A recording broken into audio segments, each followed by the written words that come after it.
Halo rekan-rekan mahasiswa dimanapun kalian berada.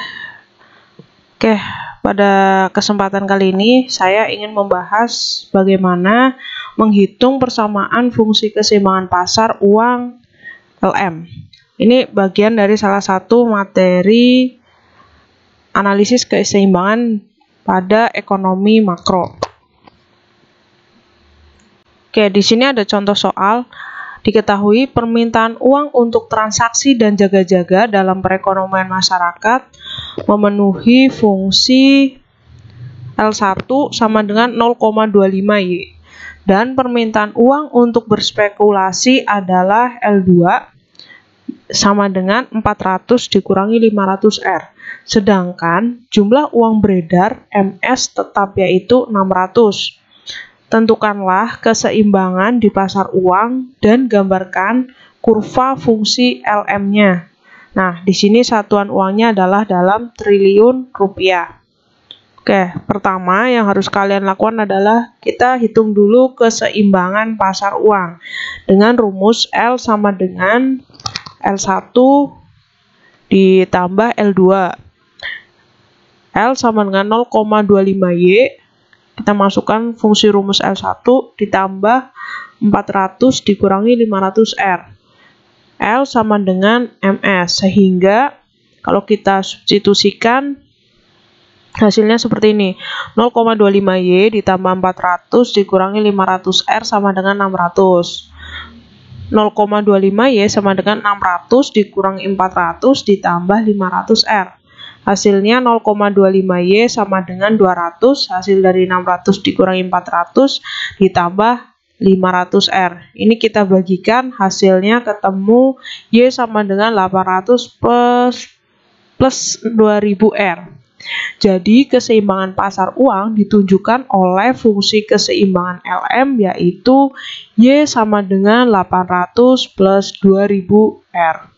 Setelah kita ketahui keseimbangan pasar uangnya, kita lanjutkan membuat kurva keseimbangan pasar uang LM. Yang perlu kalian buat pertama adalah ini kalian bisa bikin di Microsoft Excel atau dengan bantuan Microsoft Word ya. Jadi opsional aja.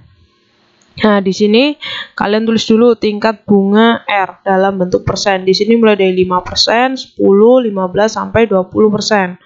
Lalu untuk yang garis bawah itu mulai dari pendapatan nasional 700, 800, 900, 1000 sampai 1100. Jadi pendapatan nasional Y berupa triliun rupiah. Nah, ini menunjukkan garis kurva keseimbangan pasar uang LM. Nah, di mana ketika 5% berarti pendapatan nasionalnya 900. Ketika naik jadi 15%, pendapatan nasionalnya sampai 1100. Ya, ini sebenarnya kalau kalian bisa garis titik-titik ini, titiknya di sini ya, 15. Terus ini 5% di sini.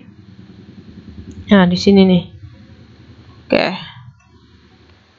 Nah, pada tingkat suku bunga 5%, pendapatan nasional keseimbangan adalah 900 triliun rupiah. Kita bisa dapatkan dari, kita masukkan ke rumus Y sama dengan 800 ditambah 2000 kali R. R-nya tadi berapa? 5%. Kalau kita ubah ke desimal jadi 0,05. Hasilnya adalah Y 900 atau pendapatan nasional 900. Nah, ketika tingkat suku bunga naik ya menjadi 15%, maka pendapatan nasional keseimbangan juga naik. Nah, kita bisa hitung dengan cara rumus yang sama, yaitu Y sama dengan 800 plus 2000 dikali 0,15, jadi Y sama dengan 1100.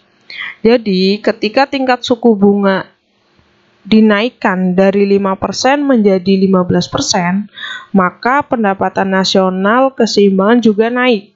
Kita bisa lihat dari 900 naik ke 1100 ketika suku bunganya naik 10%. Nah, kita juga bisa mencermati dari kurva yang sebelumnya kita sudah gambarkan ya. Kita bisa mencermati dari sini. Karena di sini gambar kurva LM itu sendiri menjelaskan bagaimana tingkat suku bunga berpengaruh terhadap keseimbangan pendapatan nasional. Di mana dari kurva ini kalian bisa mengetahui bahwa kenaikan tingkat bunga akan menyebabkan naiknya pendapatan nasional keseimbangan. Dan pendapatan nasional keseimbangan akan naik jika tingkat suku bunganya dinaikkan. Oke, sekian penjelasan dari saya. Apabila kalian masih ada yang perlu ditanyakan, silakan berikan komentar kalian atau pertanyaan kalian pada kolom komentar. Terima kasih.